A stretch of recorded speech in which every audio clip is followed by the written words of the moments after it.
Alors mes chers amis, pour ce nouveau cours de Torah, on va le dédier ce soir à Ilou Nishmat, même si elle n'a pas encore été enterrée, elle sera enterrée demain. Rose Shoshana Siksik, la maman d'un ami à moi, d'un frère, qui nous a quitté Shabbat et qui sera enterré en France demain. Mais déjà ce soir, je voulais lui adresser ces quelques mots.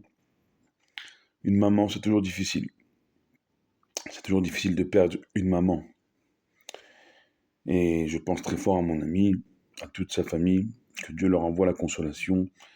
La plus grande des consolations, c'est la venue de Mashiach et la résurrection des morts, très bientôt. Qu'il puisse revoir sa maman très bientôt. Qu'on puisse tous revoir nos chers disparus très bientôt. Amen, Kenny, Ratson. On est une semaine particulière.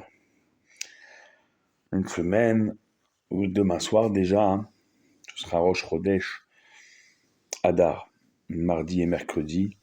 Donc demain soir déjà. On va rentrer donc dans ce mois d'Adar, on l'espère, en augmentant, en multipliant la joie, même si dans le cas présent, bien sûr, pour mon ami, mon frère, David Siksik, c'est pas évident. Ça va pas être évident, il va rentrer, lui, demain dans la semaine de sa maman. On pense très fort à lui, on pense à tous les juifs qui sont dans l'affliction, dans le deuil, dans la douleur, on pense.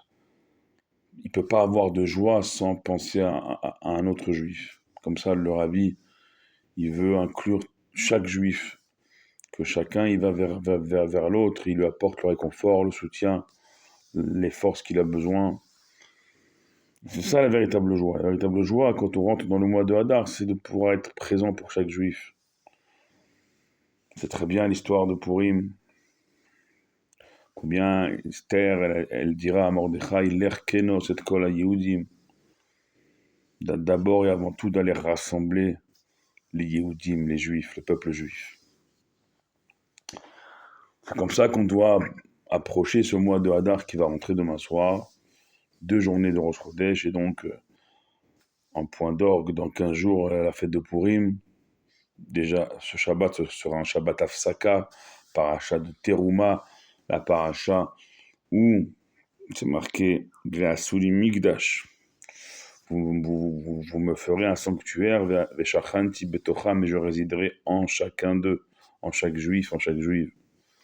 L'édification du Mishkan, les dons pour l'édification du Mishkan, c'est Shaïd Devenu Libo, que les dons soient faits au Mikdash, au sanctuaire, pour l'édification du Mishkan avec votre cœur.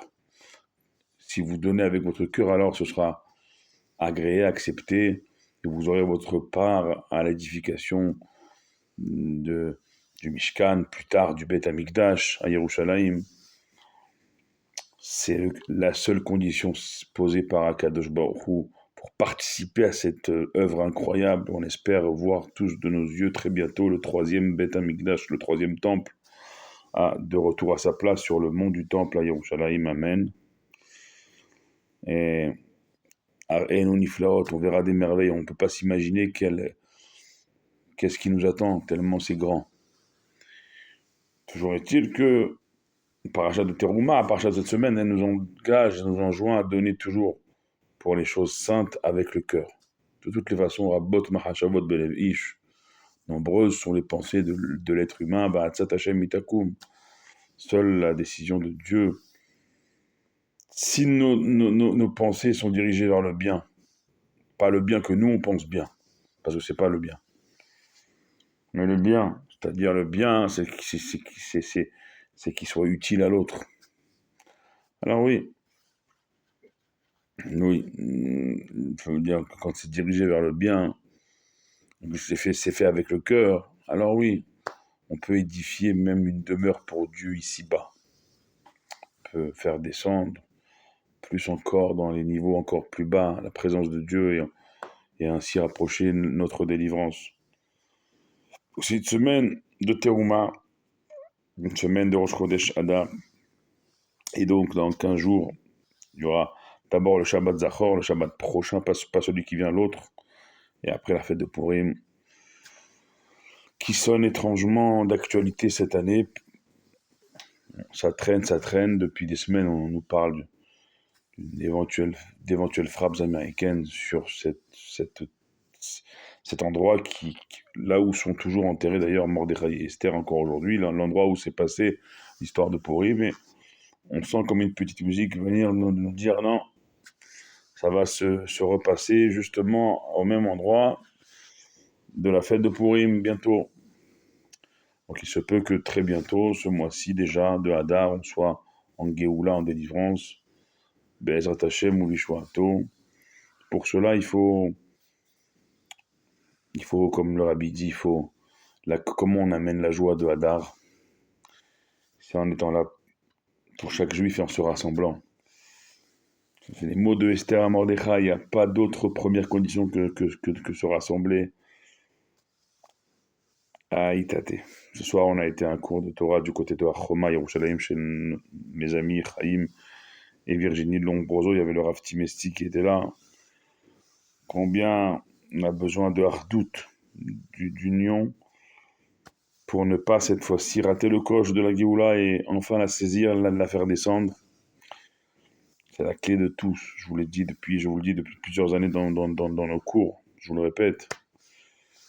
Toute la pratique qu'on peut faire, il faut qu'on la fasse ensemble. Il faut que véritablement on insuffle de la hardout, un vent d'unité dans notre peuple.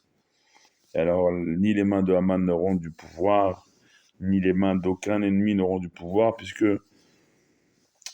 Rabbi Shimon Bar Yochai dans le Zohar, il dit, Akadosh Baruch Hu, la Torah et Israël, c'est une seule et même chose, une seule et même entité. Quand ces trois entités, ils fonctionnent ensemble. Alors là, les mains de Esav, ils n'ont aucune emprise. Les mains de Esav, qui est le grand-père de Amalek, Amalek qui est l'ancêtre de Agag, Agag qui est l'ancêtre de Haman, comme Yitzhak, il avait donné comme prophétie à son fils Yaakov, que quand la voix de Yaakov, elle est parfaite, elle est une et indivisible. Alors les mains de Esav, ils n'ont pas de force. Si Chaz Veshalom, on est dans la division. Attention, là, les mains de Esav, ils ont une force. C'est pour ça qu'il ne faut pas attendre. Il ne faut pas attendre les événements. Il faut rien attendre. Il faut juste se mettre en route. Comme il a dit à Kadosh Baruch Hu à Moshe Rabbeinu devant la mer, Daber, El Ben Israël Veisaou, parle aux enfants d'Israël, qui se mettent en marche. Et qu'on avance comme ça, dans une semaine particulière, une semaine où on va devoir augmenter, multiplier la joie. La plus belle des joies, c'est de rendre le sourire à un autre juif. Vous ne pouvez pas vous imaginer ce que un sourire peut faire des fois, une attention, un geste, un soutien, un réconfort, une aide. C'est comme ça qu'on rentre dans le mois d'Adar. C'est ensemble. Ensemble, on ira nous aussi vers notre délivrance cette année et on reverra tous nos chers disparus pour ne plus jamais les quitter dans la cour du 3e Beth Amikdash à Yerushalayim. Amen, amen, que ces mots soient pour, on a dit, l'élévation de l'âme de Rosa Shoshana Siksik, dont c'est l'enterrement demain, que Dieu console toute sa famille, mon ami et frère David Siksik, et que ma chère vienne, qu'on puisse revoir tous nos chers disparus, Baruch Adonai Leolam, amen, ve amen.